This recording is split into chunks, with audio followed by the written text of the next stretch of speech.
وہ بیچاری ڈر کے ماری خدمت کرتی ہیں. کیا وہ سچ مچ پیار کرتی؟ پیار کر سکتا کوئی ایسے آدمی؟ یا آپ خرید سکتے ہو پیار؟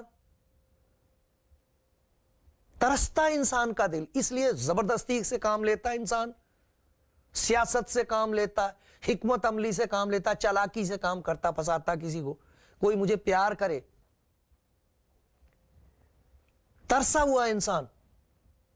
لیکن وقت آتا اسے معلوم ہوتا کہ میرا زور، میری زبردستی بیکار گئی، میری دولت سے کوئی کام نہ چلا، میری حکمت سے کام نہ چلا، کوئی نہیں ہے جو سچ مچ مجھے پیار کرے.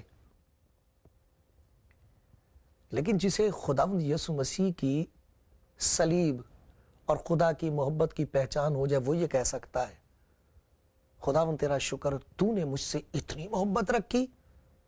اس لیے یہ خوشخبری ہے، یہ ایک رخ ہے اس کا کہ اس نے ہمارے لیے اپنی جان دی. اس کی موت میں خدا کی محبت کا اظہار ہے. لیکن اس کا دوسرا رخ اس کا مردوں میں سے جی اٹھنا ہے. اس میں خدا کی اس قوت کا اظہار ہے، اس طاقت کا اظہار ہے جو ہر ایک ایمان لانے والے کی زندگی میں کام کرتی ہے. یہی نہیں کہ وہ مردوں میں سے جی اٹھا ہے، اس پر ایمان لانے والا مردوں میں سے جی اٹھتا ہے، جو گناہوں اور ناپاکیوں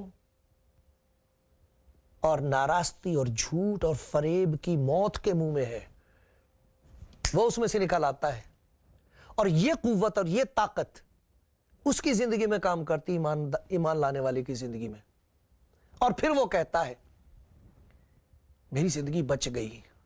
یہ عجیب قوت ہے، یہ عجیب طاقت ہے. وہ مجھے اتنا پیار کرتا ہے کہ اس نے اپنے لیے کوئی پرواہ نہ کی. اس مسیح نے اپنا کوئی خیال نہ کیا، اپنے آپ کو ہمارے بدلے فدیے میں دے دیا. یہ خدا کی محبت ہے. شکر ہو خداوند تیری محبت کے لیے. وہ مردوں میں سے جی اٹھا تاکہ وہ میری زندگی میں رہ سکے اور میری زندگی میں وہ کام کر سکے جنہیں میں چاہتا ہوں کہ میری زندگی میں ہوں. کون نہیں چاہتا اچھی زندگی بسر کرے؟ کون نہیں چاہتا کہ اس کی زندگی خدا کو پسند آئے؟ کون نہیں چاہتا کہ اس کی زندگی ایسی ہو جسے ماں باپ دیکھ کے کہیں کہ وہ مبارک ہے دن جب بیٹی تو پیدا ہوئی، بیٹا تو پیدا ہوا. جسے ماں باپ دعائیں دیں.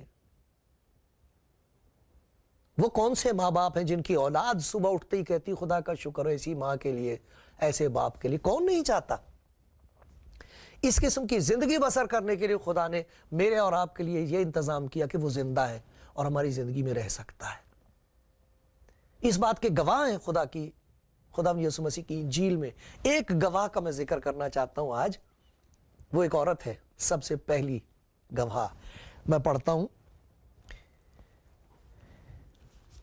مرقس کی انجیل اور اس کا 16واں باب، اور میں پہلی آیت سے 9 آیت تک پڑھ رہا ہوں. مرقس کی انجیل اس کا 16واں باب اور پہلی 9 آیتیں. یہاں لکھا ہے کہ جب سبت کا دن گزر گیا تو مریم مگدلینی اور یعقوب کی ماں مریم اور سلومی نے خوشبودار چیزیں مول لیں تاکہ آ کر اس پر ملیں، لاش پر. وہ ہفتے کے پہلے دن بہت سویرے جب سورج نکلا ہی تھا قبر پر آئیں اور آپس میں کہتی تھی کہ ہمارے لیے پتھر کو قبر کے منہ سے کون لڑکائے گا. جب انہوں نے نگاہ کی تو دیکھا کہ پتھر لڑکا ہوا ہے کیونکہ وہ بہت ہی بڑا تھا. اور قبر کے اندر جا کر انہوں نے ایک جوان کو سفید جامہ پہنے دہنی طرف بیٹھے دیکھا اور نہایت حیران ہوئی. اس نے ان سے کہا ایسی حیران نہ ہو، تم یسوع ناصری کو جو مصلوب ہوا تھا ڈھونڈتی ہو، وہ جی اٹھا ہے، وہ یہاں نہیں ہے. دیکھو یہ وہ جگہ ہے جہاں انہوں نے اسے رکھا تھا. لیکن تم جا کر اس کے شاگردوں اور پترس سے کہو کہ وہ تم سے پہلے گلیل کو پہنچے گا، وہ تم سے پہلے گلیل کو جائے گا. تم وہاں یعنی گلیل میں جا کر تم وہیں اسے دیکھو گے جیسا اس نے تم سے کہا تھا. وہ نکل کر قبر سے بھاگی کیونکہ لرزش اور ہیبت ان پر غالب آ گئی، اور انہوں نے کسی سے کچھ نہ کہا کیونکہ وہ ڈرتی تھی. ہفتے کے پہلے روز